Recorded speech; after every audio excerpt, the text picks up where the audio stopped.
welcome. Well, with all the buzz about the GTA 6 trailer that's been released, I think it's one of the highest viewed videos on YouTube already, it's got me thinking about the franchise. We're obviously not going to see a new GTA until, I think it's 2025 they're saying, which is a little way off. So I'm thinking, what else in the series can I revisit? I've done GTA 5 to death, what sort of other ones are out there? And I realised that one of my favourite games in the entire Grand Theft Auto franchise is never actually talking about. Now, I appreciate I've said here forgotten Grand Theft Auto game, and that could apply to any of the handheld specific games. But not all of them were great.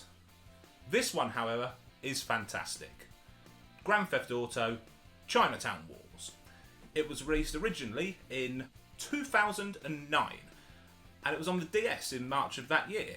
Made specifically for the DS with the touchscreen functionality in mind, and to this day it is the highest rated Nintendo DS game on Metacritic.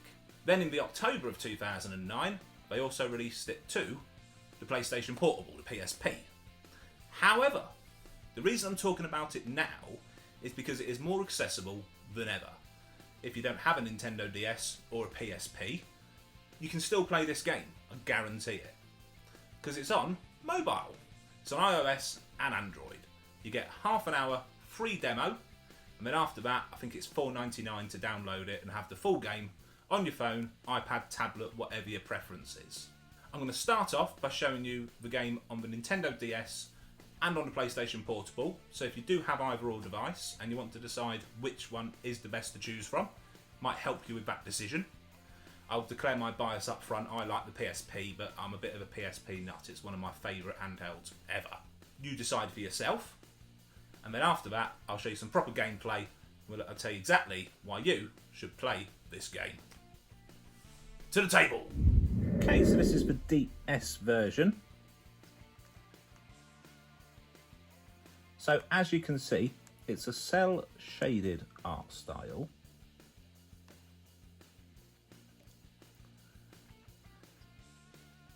But it looks good. Oh, hang on a second. I haven't played this for a while. So, we'll meet Uncle Kenny at his restaurant. There we go. Now, this was developed for the DS with the touchscreen in mind, so there are some pretty nice little touches. So, for example, you can hotwire a car using the touchscreen and things like that. But look how good this looks. I think this is a very nice looking DS game. I mean, I'm not being negative about the DS. I like the DS. That's why I own it and I own games for it. But it's not renowned for graphical infidelity. Let's be fair. It's not a powerhouse. The PSP was always better than that in that regard. But this is a good looking game. It looks even better on the 3DS XL. I mean, it's got a better quality screen anyway.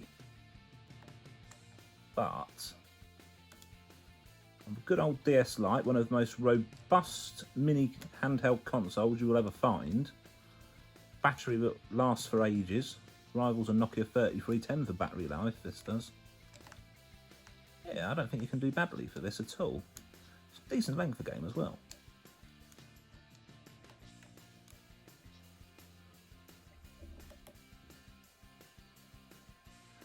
So that was just a quick look. I'm going to show you some proper gameplay while I talk to you about the game shortly. But I just wanted to show you what it looks like on the DS. I'm going to play the exact same part now on the PSP just to let you see the difference.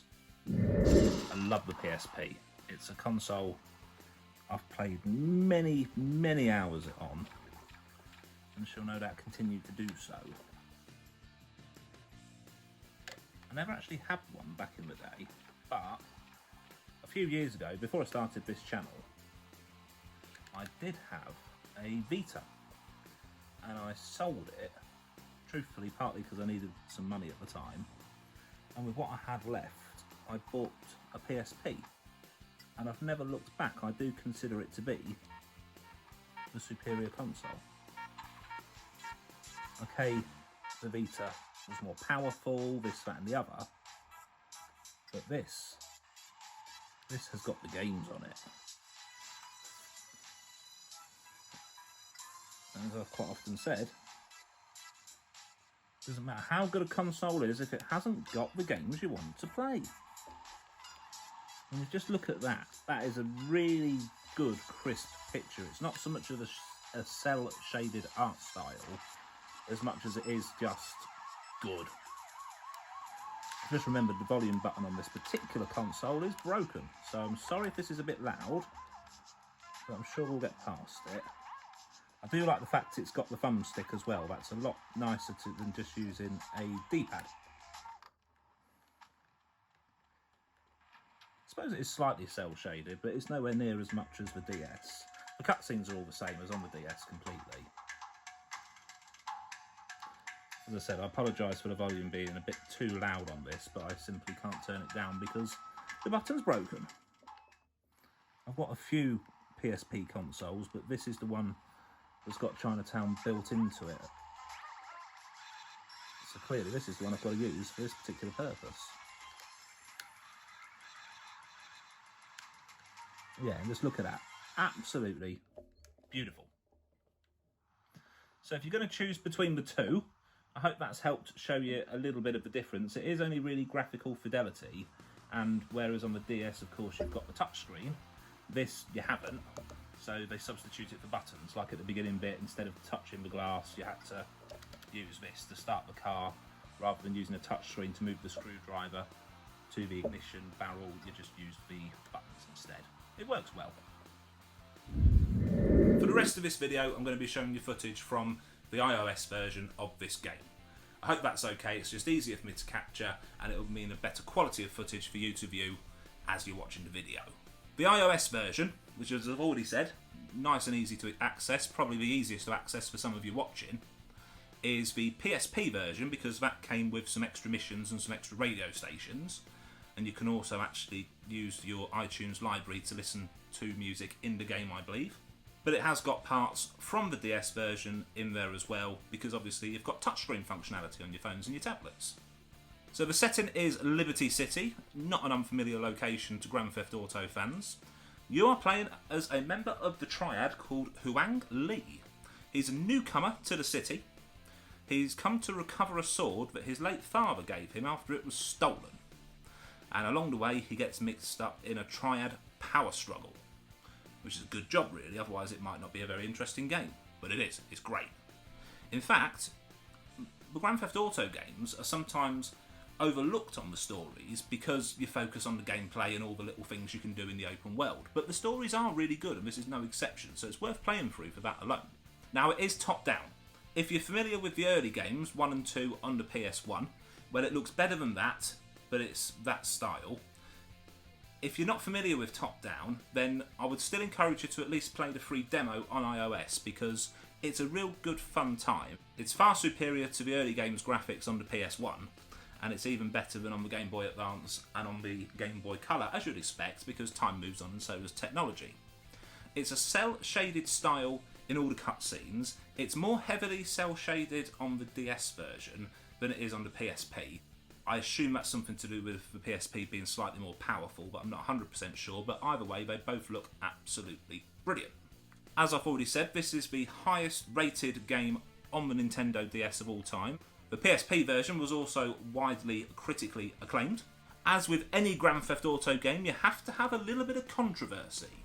And this one did get some, because they introduced in it a drug dealing mechanic, where you can buy drugs from the suppliers and sell them to the dealers. It's actually a really good, fun mechanic. I think we're all sensible enough to know that playing as a drug dealer in a video game is in no way going to encourage anybody to get drugs in real life, but hey, people have to complain about something. Another new mechanic is to lose your wanted stars. So normally you either leave an area and wait it out after escaping the cops. Well, in this one, you can do that, absolutely, but the quickest way to lose your wanted stars is simply destroy police cars. So, for example, if you've got 3 stars of your wanted level, it goes up to 6. But if you've got 3 stars, then if you destroy 3 police officers' cars, you're fine. All gone. Each car you destroy takes away 1 wanted star. It's a really good fun mechanic. and especially with it being a handheld game, it enables you to get rid of that wanted level a little bit quicker and keep the action coming nice and quick and fast. Obviously it's got an open world, as all Grand Theft Auto games do. It's a really nice, interesting one to explore. You can do all sorts of things, like I've already mentioned, of course, the drug dealing mechanic. And in specific dumpsters, which are highlighted, you will find guns and ammunition, which is a nice little bonus. Ammunition is still here. Trusted brand of weapons dealer in the Grand Theft Auto universe. It's now a website we order things from. Standard tropes, steal cars, whether parked cars or people driving them, you can carjack. As I've already touched on with the parked cars, there's a few new mechanics in there, which I don't think are any of the other games, but correct me if I'm wrong, please, where you can either hotwire them or shove a screwdriver into the ignition barrel, things like that. It just makes it a little bit more fun, a little bit different. Standard safe house fare, you've got an apartment here with a garage underneath to save your vehicles, save your game, and you have a PDA. And that's for receiving emails and also doubles as your sat-nav. And you've got free roam to set your own destination, and you can see things on the map of where you can go to. For example, if you're in a police chase and you want to go to a pay and spray to lose your wanted level, just set a destination and follow the waypoints. I always try my best not to do spoilers, so I will not break that rule here, but as I've touched on, the story is pretty good. You basically end up caught between 3 rival triad gangs. You take on missions for them all. There's also a cop involved there as well, who's trying to redeem himself by finding a big arrest, and you end up helping him a little bit. It's really good, nice bit of variety. Grand Theft Auto usually is a good game, and this is no exception. I can't recommend this enough. If you've got a DS, PSP, or you want to play it on iOS or Android, just play the half an hour on the iOS or Android and it'll get you hooked.